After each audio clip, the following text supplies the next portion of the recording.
Tamil Nadu BJP అధ్యక్షుడు అన్నామలై జమ్మికుంటలో బండి సంజయ్ కు మద్దతుగా ప్రచారం చేశారు. బండి స్ఫూర్తితోనే తమిళనాడులో పాదయాత్ర చేశారని చెప్పారు. సౌత్ ఇండియాలో బీజేపీని బలోపేతం చేసేందుకు బండి సంజయ్ జాతీయ పదవిచ్చారని గుర్తు చేశారు. ఇక ఈ ఎన్నికల్లో 60% ఓట్లతో సంజయ్ ను గెలిపించిందని కోరిన అన్నామలై ఆయన గెలిస్తే సామాన్యుడు గెలిచినట్టే అన్నారు.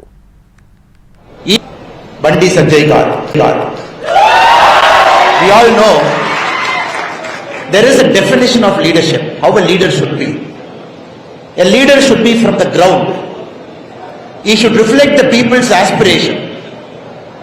And leaders should be ready to sweat it out, even to give their blood for a larger cause.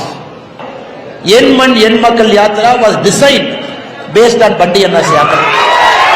Our team here, I came twice to Anna's Yatra. Our team came to Telangana. They studied the Yatra's model. Then our Yatra, Yen Man Yen Makkal, was designed in Tamil Nadu. Such a great Yatra.